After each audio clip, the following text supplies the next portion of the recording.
more time. Shabbat Shalom, everyone. As we open our parasha of this week, and the parasha of this week is called Vaheshtana, which means to plead or to beseech. That's what it means. And we can see or hear in this parasha how many times our teacher Moshe Rabbeinu actually pleaded before the Almighty that God should allow him to cross over the Jordan, that God should allow him at least to step his foot into the promised land. And we see that all the time that he prayed, God told him, no, that your feet shall not step into the promised land. And so we can also in this parasha we are going to learn again that Moshe Rabbeinu also begin to recite all the journey, all what has happened during the journey from Egypt to the present day, to the present place where they are. Was reciting it in their ears again, because we need to remember that this generation actually are the new generation. They are not the generation that left Egypt. All the generation that left Egypt have been wiped out. So these are their children. Most of them, they didn't see what actually happened on Mount Sinai, but they have been hearing it from the parent. Now Moshe Rabbeinu is now repeating all the things that happened during all this journey to these young men, to these young women, to this group of people, so that they will understand that how God has led them from the land of slavery, from the land of dungeon down to this present day promised land. So this is giving them the charges and all the ordinances that, okay, this is what God has told me to teach you, and this is the Torah that God has given me to be given unto you and to teach you these ordinances, so that you will follow it. Because if you in following it, that is when you will have life. In following it, that is when the people surrounding you, all the other nations, will see you as what? As a special people. That's when the people surrounding you will know, they will see that yes, indeed, there is God in their midst. That will be your wisdom. That will be your understanding. People will call you blessed. So there is a fascinating sequence of verses in this week portion, which tell us that it is our responsibility to remember more than just the commandments, but the manner in which they were given.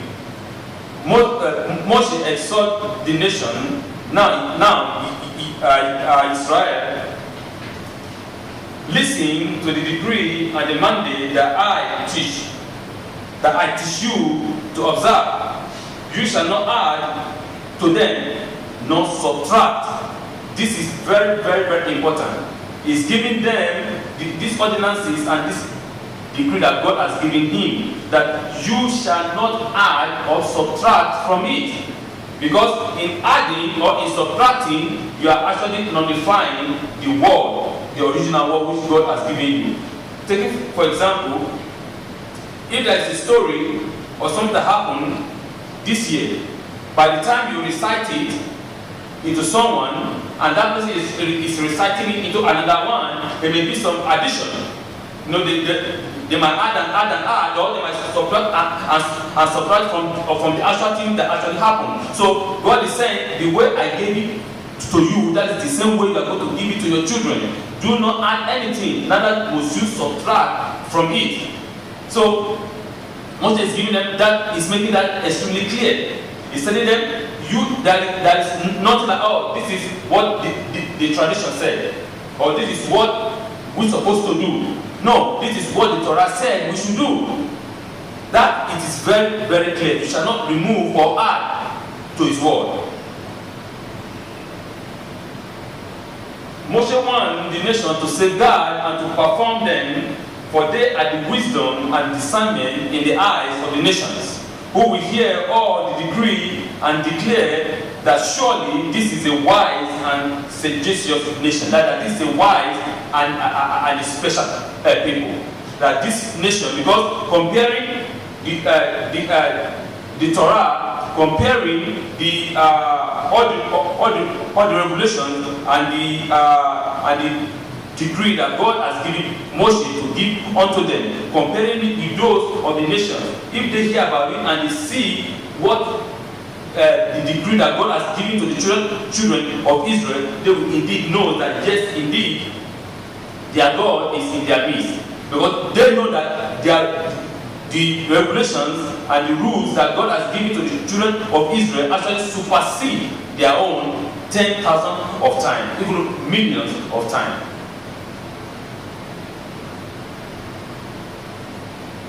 What follows is a warning to remember the scenario of Sinai. And though its remembrance will seem much less significant than that of the observance of the law themselves, the Torah uses stronger terminology to remember us.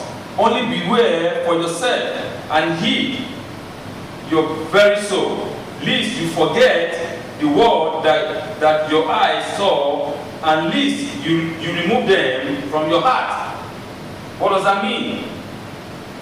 He's telling them strongly that you shall remember what happened, what transpired on Sinai. Because that is the foundation of everything. That is when God actually came down to speak to them face to face, which has never happened in the history of any nation under the sun. Which has never happened to any country under the sun, that they can hear the voice and see the glory of the Almighty. That God actually came down to meet with them, and on that month He wedded with them. And there was a contract signed. And that contract that was signed was the Torah. The giving of the Torah was the contract. He said, okay, if you will obey these rules and regulations, you shall be unto me a special people. If you will obey these rules and regulations, you shall be blessed above all the nations. For this will be your wisdom and your discernment, your understanding. So it was a very, very, very special moment in the history of the universe, in the history of mankind, that God came down from above to meet with them and speak with them face to face. That is the fundament, that is the foundation of our faith. That God, in His awesome power, descend down to talk to us face to face. You must make them known to your children and your children's children the day you stood before Adonai in Horeb or at Horeb. So He's saying that we shall not forget about it, because this is a special thing that has never happened. We shall not just say, okay, I remember, without telling our children. Because when we grow up, we go and sleep with our forefathers. But about our children that did not see what God did. So you have to continue to repeat. It's what we know as repetition. You continue to repeat it in the ears of the children. Continue to repeat it so that they can click to their brain. If you do not continue to repeat every time these things, what has happened, the situation that you were before, and you just say, you know what, it doesn't matter. You know, I'm not living in the promised land. I'm not living in the land that you did not even prepare. God has prepared the land for them. The house you did not even build, you are living there free of charge. For the houses were being built by the Canaanites. The Israelites were just came in and they took control, because that is the land that God has promised them. So it is a very, very important task that we, as a child of God, we as a believer, should continue to recite this in the ears of our children. If you did not teach your children the way of life, who is going to teach them? We cannot depend upon the government to train our children for us, as most of the cases that it is now, that the government tell you how to deal with your children. The government tells you what to tell your children. The government can even tell you, oh, you don't, let's remove religion. You can't talk about it in the school. Then, oh, let's talk about the evolution. But about the creationists, about that the world is created by a divine being. We cannot talk about that. So we are making those children a zombie. But God is warning us as His children that we shall not forget what He did for us, how He delivered us, how He saved us from the land of bondage, how He brought us through these 40 years in the wilderness, how He provided for us the manna from above, how He delivered us from Balak and Bilam. Those are very tangible things. How He destroyed the kings of the Amorites and the Moab. So we need to understand these are not just fiction. These are facts that He did for the people. And so we have to remember this and translate this to our children. That will make them to be confident in our God. That will make them to be confident in the God of their fathers. That yes, indeed, the God of my father divided the Red Sea before my parents. So it is very important for us to continue to tell our children the goodness and the glory of God, what God has performed in our lives. So he said that, and I pleaded to God at that time, God, you have begun to show your servant your greatness and your strong hand. That is Devarim chapter 3 verse 23 to 24. It is pointed out that the gematria of the word Va'eshana, which means I pleaded, is 515. What does that mean? He said that Moshe actually pleaded before God 515 times. He continued to ask God, not one time, not two times, not three times, for us to see that Moshe is a man that never said no for an answer. He said, I'm going to see this to the end. I will continue to ask until when God gets fed up. I said, you shall not repeat this matter before me again. Done, it's done. You will not enter the lands. Period. For God is not a man that he will change. Neither the son of a man that will say, you know what, I changed my mind. When he speaks, his words stand. So, and in other cases, he said that this was, the time that all this time that he has been requesting and crying that Moshe, our teacher, actually did this completely from the innermost part of his being, because all his life, all this journey for this 40 years is for him to be able to see and step, not only see but to step into the promised land. So, what is your work? After you work all these years, and then at the end, they say no, you cannot enter. It is, as a human being, yes, it is extremely frustrating. But there is a reason why. Because if he entered, the Bible said, the Torah said that the temple that Moshe wanted to build would be indestructible. But that is not the time now for the temple to be built. God is showing to every one of us that we are all mere human beings. Because if Moshe entered into the land, the people will begin to see him as what? As God. But God always tells us that, no, we are human. We have our good points. Moshe, even though as the Torah said that he was the meekest man upon the face of the earth, as a human, we have our own flaw. There's some part in us that it will show our humanity that yes, we are human beings. Our weaknesses, sometimes it shows. So, and through that weaknesses, the enemy sometimes will want to use that weakness or our weak point to attack us. So, God is saying that we as children should always be in full point in prayer. The Midrash explained that God showed Moshe Rabbeinu what the future would have looked like had he lived and crossed the Jordan River into the beloved the land of Israel. He may not have become the leader again, but he would have been Messiah nonetheless, and build the temple that Shlomo HaMelech eventually built, making the question even stronger. When he said, because of you, God was angry with me. The people might say, how come it's because of us? You make a mistake, God says speak. You went and hit the rock. How come it's my fault? It's not my fault. You made a mistake and you face the consequence, you know? But it doesn't go that way. So the Midrash said that Moshe would have answered them that used to be the case, but I could have prayed to enter one more time and would have been granted my request.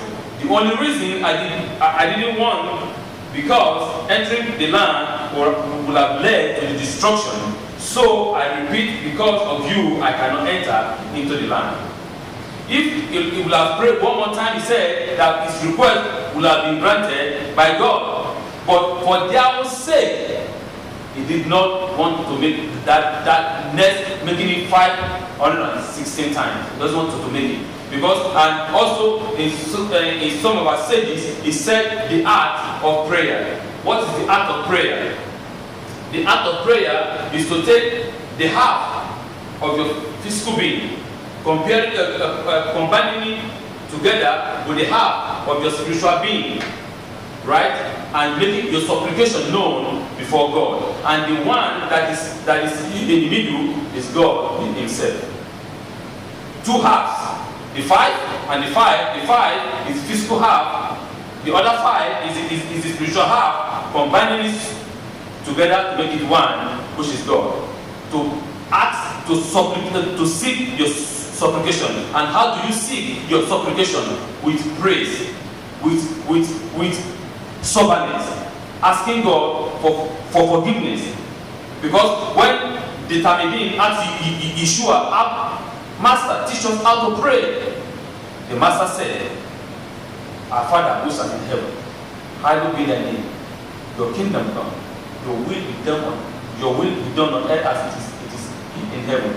Give us these days our daily bread, and forgive us from all our trespasses, as we forgive those that sin against us. Lead us not into temptation, but deliver us from all evil.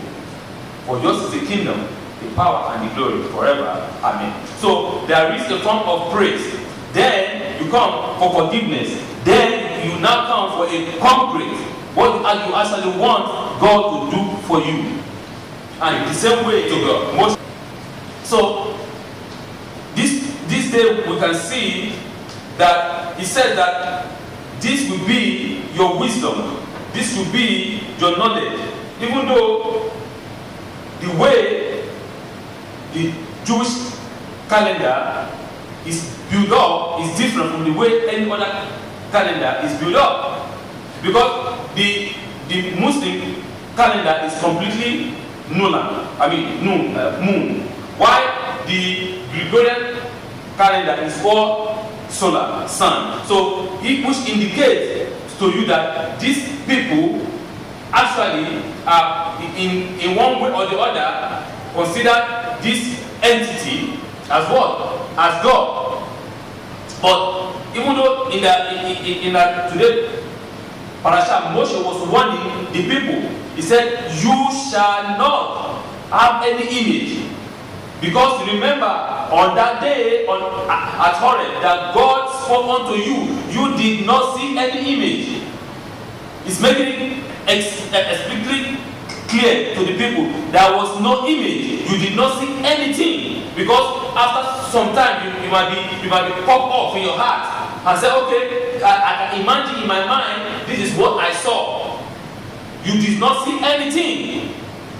You shall not go and start designing idols, designing anything that fly in the heavens, anything beneath the earth, in the waters. or any animal that creep upon the land. You cannot do this because God, you did not see any image of him. Only thing that you had was his voice. And you saw the fire that was burning. And he spoke to you from the fire. Because sometimes men have a very great imagination. We can start imagine after 1 year, after 2 years, after 10 years, after 20 years, after 50 years, after 1,000 years. They say, oh, you know, when I was looking at the fire, I think I can see something there. I think this is what then you start carving such a thing as an image and using it as God. So okay, I think this is what God look like. But Moshe was telling the people, and particularly saying, no. You did not see anything. God only spoke to you through the fire. So we should not make up anything for ourselves. For God abhor all this. That means that God hates anything imagery that you can make an image for yourself. And start bowing down to those images. Or you look into the heavens, look at the star and the sun, the moon, and start bowing down to them.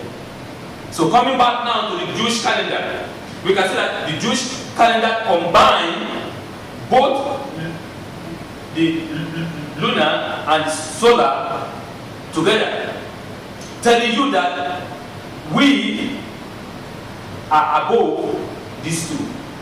That these two is not God. That the wisdom by which God has used to give unto us to be able to design or to fathom out our own calendar is amazing. The Jewish calendar tells you the exact time, the circle of the sun and the circle of the moon. Where some other cases, their circle always changes by some, thousands of milliseconds. But the Jewish calendar is a different case. So we can see that, and say by doing this, the other nations will see, and they will see that you are wise. They will see that your God is not an ordinary God. They will see that your God is in your midst. Because this will be your wisdom.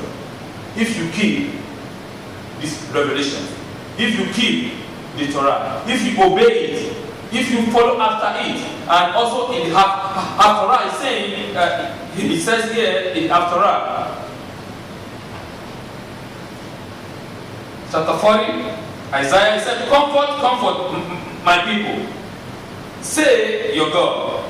Speak consolingly of Jerusalem, and proclaim to her that her period of exile has been completed, that her iniquity has been forgiven, for she has received double of all her sins from the hand of Adonai. Comfort my people. There is no sadness. In the presence of the Holy One, no sadness. In the presence of the the God of Israel, no sadness. He said, you should be comforted because your exile has ended. Your time of sorrow has ended. Our time of tribulations has ended. Because we have received double of our sins. The punishment is done, is finished, and the time has come to do what? To comfort them. Because he said that there's a saying that you beat a child with the right hand, or with the left hand, and with the right hand you draw him close. The same way the Holy One, blessed be He, does with His people. He floods us and He forgives us. When we understand or have the little light in our mind that what we did was wrong, we come and cry before Him, have mercy upon us. Our God is a God of mercy. That's why we say the Lord, the most merciful, the most compassionate, and the most gracious. The Lord is merciful. It's only if we come, as he said, Adam, where art thou? We come and said, Father Lord, here am I, have mercy upon me.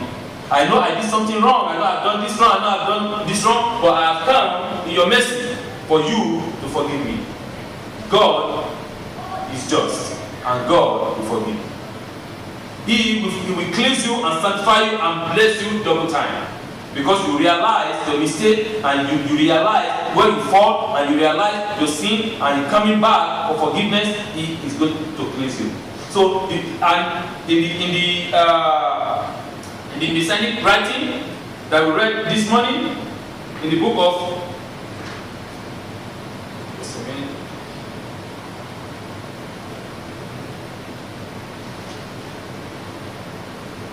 in the book of Mark, right? Let's see.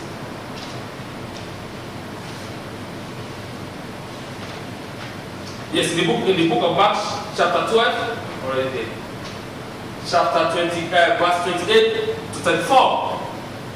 It says there that and one of the scribes drew near and had them disputing, and saw that he answered them the matter well, and he asked, what is the commandment of all of them? And Yeshua said to him, the first of all the commandment is, hear, O Israel, Master Adonai our Elohim is one, and you shall love Master Elohim your God with all your heart, and with all your soul, and with all your mind, and with all of your strength. This is the first commandment. And the second that is like it is that you should love your neighbor as yourself. They asked Yeshua, testing him, what is the greatest commandment? And that is what exactly it was recited, that Moshe Rabbeinu was reciting to the people. Hear, O Israel, the Lord our God, the Lord is one. That is Shema. He recited again before the people so that they will not forget. The Lord our God, the Lord is one. And you shall love the Lord your God with all your heart, with all your mind, with all your soul, with all your resources, with everything that is within you, with your being. You shall love the Lord your God. And the second is like it. You shall love your neighbor as yourself. If you say, oh God, I love my God, I love the Almighty, God is great and God is so wonderful, and that my neighbor, I hate him, I hate her. What kind of love is that? If you cannot love the person that you see, how much more can you love God that you don't see? That's the question. You see? So God, Yeshua is telling us, it is impossible for you to love God as our, the Pharisee says, everything is by lip worship. Hallelujah, hallelujah, hallelujah. But in their mind is so corrupt that if they open their heart, you will run. Everything in the temple was about money, money, money, money, money. They turned the house of God into the den of thieves, where you can buy and sell. That is the temple where God is supposed to be praised. You come, oh, I've sinned, I need a ram. They buy a ram, give it to the priest, they sacrifice it, my sin is forgiven, I go again and sin and commit another sin, I come again and buy another goat. That is not the way it works. And that's why God said, I am tired of the sacrifices. This sacrifice is stink in my nose, I hear it. Because that is not what I'm telling you. And that is not what Moshe has given to them. It's for them to follow what is just and what is right, by proclaiming freedom to the less oppressed, to those that are oppressed, to the widows, to the fatherless, to the motherless, to the weak. Not to oppress the weak, not to take from the poor. That is the justice that the Holy One is talking about. So here, Yeshua was teaching and is telling them again, Shema Israel, here, the Lord our God, the Lord is one. The Lord is not two, the Lord is not 10, the Lord is not 3. Yeshua pronounced again, the Lord our God, the Lord is one. and you shall love him with all your being, with everything that you own. Because if you come and you say that you love your God, and that the man that is asking you for help, and you have the means to help, but you refuse to help him, what type of love is that? Tell me. So we can see in this case that this was the destiny of the people of Israel. Their destiny to proclaim justice, their destiny to be used to bring all the nations back unto God. The destiny to safeguard this Torah. The destiny to be an example to the rest of the nation. And that destiny was first established physically at Mount Sinai. And the covenant that followed was that if you keep this Torah, this is what is going to be. You shall live peacefully in the land. You shall rejoice in the land. You will reap and you will sow. The hand that reap, the hand that sow, the same hand is going to reap. You will not be taken slave. You will be protected. You will be guided. You will prosper in anything that you do. Just follow this Torah. But if you did not follow, of course, there is a consequence. It is not a punishment, because God does not punish. You punish yourself. Because your God said, follow this, and we should remember, it is a what? It's a contract that was signed at Mount Sinai. We said, we will obey and we will do. Even though before the only ones give us the Torah, we said, only one my king. We will do and we will obey. So why are we not keeping the part of the contract then? If we do not keep the part of our own contract, we face the consequence. And the consequence is this, is slavery. The consequence is war and death, is destruction. But if we follow the Torah, we follow the guidance that our teacher Moshe taught us, the one that he had directly from the Holy Ones to deliver unto us. And if we follow him to the end, then we should be rest assured that our end is peace. So when a person beseech, that is, when a person makes a supplication to Adonai for a matter to be answered. That is, when you are praying, you want your prayer to be answered in the affirmative form. It is not just hallelujah, hallelujah. No. That before God is a God of orderliness. God is not a God of confusion. In the universe, it seems scattered, but actually the universe is in order. God loves orderliness. And so when we want to have our prayer answered immediately in an affirmative form, we follow a precise step that has been given by Moshe. And this is it. It is imperative that we should connect the physical world to the metaphysical world. It is very important for us to connect our physical being to our spiritual being. If we don't do that, you can sit down here and pray 10 million years, it will never be answered. Because you are here praying, but your mind is somewhere else. You are not concentrating on what you are doing. Your being, your spirit, your soul is not there. So how do you want God to answer that prayer? But for us, for your prayer to be answered in an affirmative form, for whatever you request, he said, ask anything, it shall be given. Yeshua wasn't joking. It is true. Knock, the door shall be opened. Seek, you shall find. Ask, it shall be given. But you need to understand how you have to do it. And you have to do it in a way where you bring your physical being, that means this physical world, into a metaphysical world. Your physical being combined together with your spiritual being makes your prayer to be answered.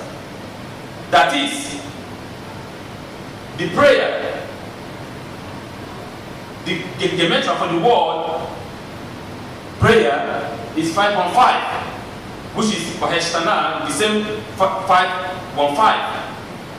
And songs of praise, as you are praising the Holy One through your requests, through your prayers, through your soul, singing His praise. One, make His supplication known through your songs of praise. You make the supplication known to the Almighty. And you let the Almighty know the intent of your heart. Anyway, He knows the intent of your mind anyway. But you have to pronounce it out. It is energy. It is weight. It is power. You let your request be known to the Almighty through the songs of praise.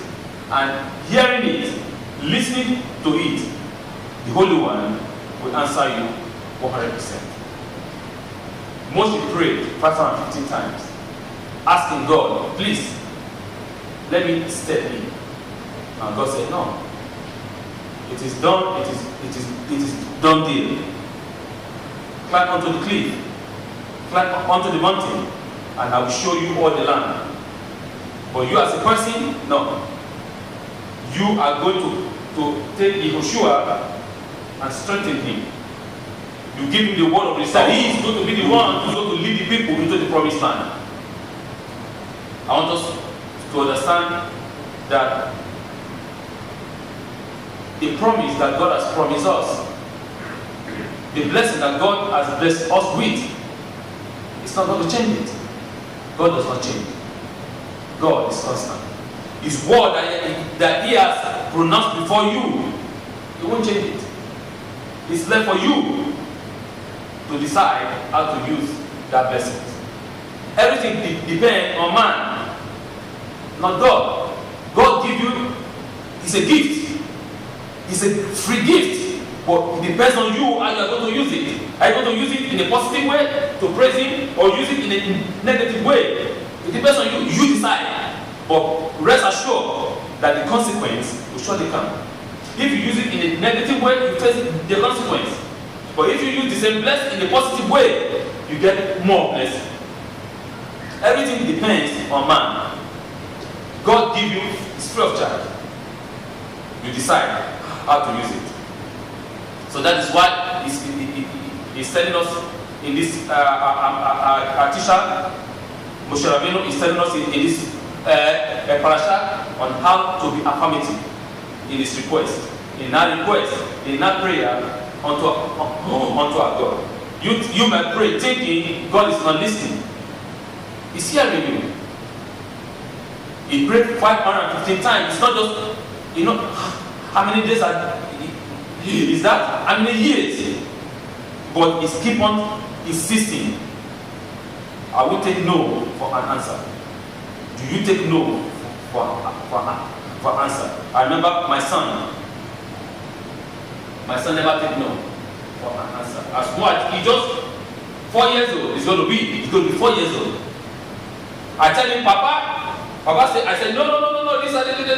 Mama said, no, he's going to come from Mama to Papa and say, Papa, let's negotiate. A 4 years old boy. Papa, let's negotiate. Papa, I will do this. But if I do this, Papa, can you allow me to do this? Where he has that mentality, sometimes I wonder, I can't just even imagine who is teaching him all those things. He never takes no for an answer. They want to always negotiate. To at least have, even though if he's not going to have the full, we want to have at least a half or more than a half. Always negotiate, every time negotiate and negotiate. Sometimes I tell him, I'm tired of the negotiation. No. We go back to Mama, let's negotiate. Papa said no, but I can negotiate with you. If I do this, Mama, I will go and clean. If I clean, can I go and wash the cartoon? No, go do your homework. He said, homework it's long. Homework, très long. Mama clean the lawn, but Mama, I can go and clean. If I clean, I can do petit, and watch my cartoon. We negotiate. So we sometimes I look at him and I take courage.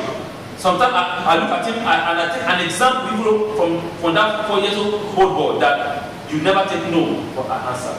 Try, continue, push on, press forward. You might think that it is hard, it is tough. No, the blessing is ahead. Your glory is ahead. The children of Israel never left. Say, oh, 40 years in the wilderness, 40 years in the desert. Of course, it's painful. But they press on until they get what they've been promised by their God. What they've been promised by our God, the God of our forefathers, that this land is yours. The house you did not build become yours. The vineyard you did not plant become yours. Is that not great? Is that not wonderful? The sea sees us and it flees. The river sees us and the river melts because of the glory of God.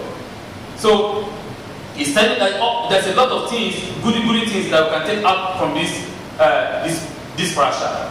Saying that we should always remember how everything started.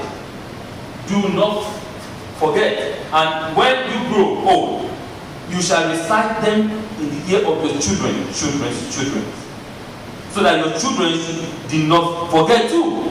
Because they did not see what their father saw. But you shall always remind your children what you encounter with your God. Let them know, let them understand that yes, my God is a great God. So they will have confidence in the God of their father, that the God of their father is a great God. People think, oh, why is it that they go and go to the temple and start, make all these rituals? Because we believe in the God of our forefathers. We make rituals, yes, because it is part of our culture, it is part of our traditions, it is part of our being. Because we are showing respect to the God of our forefathers. We are showing respect to our fathers. Because the God of our forefathers is with us. And the way our forefathers worship Him, the same way we are worshiping Him. Worshiping God in the old-fashioned way. God is not an Hollywood man. God doesn't need actions, movies, as we see. Worship God in the old-fashioned way. And in the old-fashioned way, the only one, blessed be He, is going to answer you. And we will all rejoice in His salvation. Because everything that we do is about the salvation of the Holy One. He saved us from Egypt to bring us into the blessed land. He's saving you from sin to bring you closer unto Himself. He's saving us from ourselves so that we can be more closer unto Him. Yeshua said, love the Lord thy God with all thy heart. Yeshua was reciting the Shema Israel. And you shall love your neighbor, as He said. We will love ourselves before we say we love our neighbor. There are people that hate themselves to the core. If you hate yourself so bad, how can you love your neighbor? How can you love your God? You cannot forgive yourself because of one thing or the other that you have done in the past. You still holding it on against your own self. How is that possible that you are going to love your God if you cannot go have forgiveness for yourself? We should start within ourselves first, forgiving ourselves first, forgiving our neighbor. Then God will forgive us of our trespasses and our sins. For Eshtana, I beseech, supplication, a prayer. We should follow the step of our master teacher, Moshe Rabbeinu, so that all will be well with us. If we follow the guidance of the Torah, as the Torah means guidance, the teaching, it's going to be our wisdom. It's going to be our understanding. And the people will see us that this group of people, Kehillah Beta Israel, is a different Messianic synagogue. These people love themselves with all their heart, with all their soul. They love each other. Like the first AD synagogue. the first foundation of the synagogue that Shaul established, the synagogue that Peter, James, and John established. That is the type of synagogue I'm talking about. The synagogue of true love, where they experience the glory of God and the Spirit of the Holy One. Because the Spirit of the Holy One was in their midst, and He was directing them in all their activities. And the same thing I pray and I seek for in our midst, that we should love ourselves as one. Oneness, unity is very important for us to move us forward, to move up, to give us the strength to overcome the hurdle.